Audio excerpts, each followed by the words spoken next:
के सियासी गलियारों में नया बवाल छिड़ गया है। कांग्रेस सांसद शशि थरूर इस घटना को लेकर क्या कह रहे हैं वो आपको बताते हैं। बिल्कुल, दरअसल उन्होंने कहा कि खुफिया तंत्र की नाकामी से इनकार नहीं किया जा सकता, लेकिन हर बार कामयाबी मुमकिन भी नहीं। शशि थरूर का यह बयान आया तो कांग्रेस के ही उदित राज भड़क गए। पहलगाम हमले के बाद देश की राजनीति में भी जबरदस्त आक्रोश की लहर है, लेकिन कांग्रेस में इस हमले के बाद एक अलग तरह की सियासत चल रही है। और इस अलग तरह की सियासत का असर ये हो गया है कि कांग्रेस नेता उदित राज अपनी ही पार्टी के बड़े नेता शशि थरूर पर आग बबूला हो गए। आप भारत सरकार को खंडन कर रहे हैं, सुपर बीजेपी मैन बन रहे हैं आप। उन्होंने दावा किया, हम थोड़ी कह रहे थे कि कोई परिंदा पर नहीं मार सकता। और यह भी कहा 2013-14 के चुनाव में कि मोदी जी प्राइम मिनिस्टर बन जाएंगे तो लाहौर तक घुस करके मारेंगे। एक मुद्दे पर टकराव की कहानी कांग्रेस में यहीं तक नहीं है।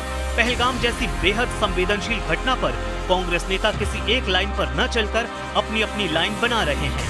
महाराष्ट्र की ब्रह्मपुरी सीट के कांग्रेस विधायक विजय नामदेव राव वेडट्टीवार का ये बयान सवाल खड़े करता है।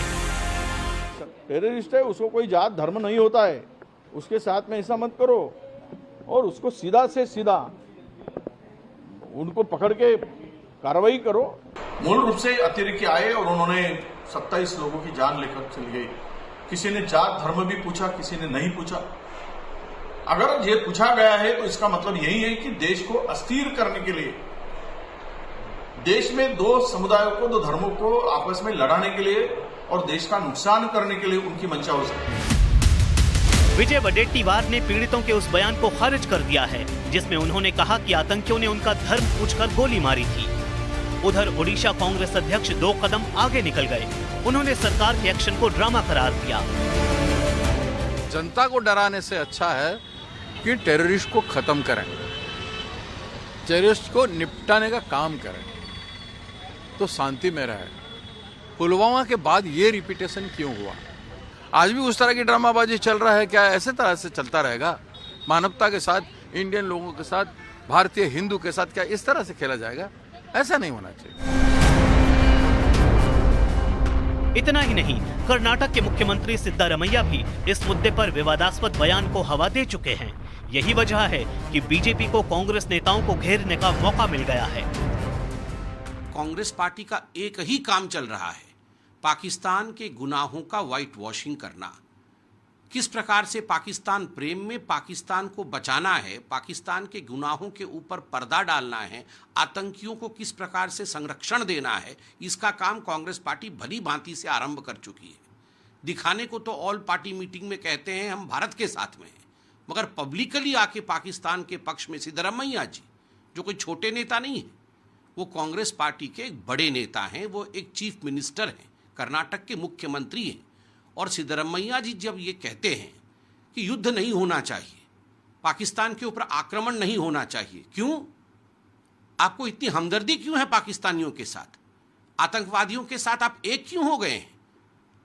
आतंकियों की भाषा क्यों बोल रहे हैं? हम यही अपेक्षा कांग्रेस से भी कर रहे थे। उनका स्टेटमेंट हमने सुना, लेकिन कांग्रेस के कुछ बड़े बड़े नेता कुछ क्या क्या बोल रहे हैं, क्यों बोल रहे हैं, और ये इसका पर्पस क्या है? आज कोई हम उत्तेजना की बात नहीं कहना चाहते हैं। आज हम बहुत पीड़ित हैं, बहुत दुखित।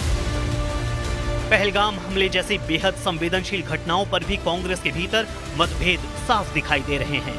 बयानबाजी की इस राजनीति ने विपक्ष को खुद अपने ही बयानों से कटघरे में ला खड़ा किया है और बीजेपी को कांग्रेस पर हमला करने का बड़ा मौका मिल गया है।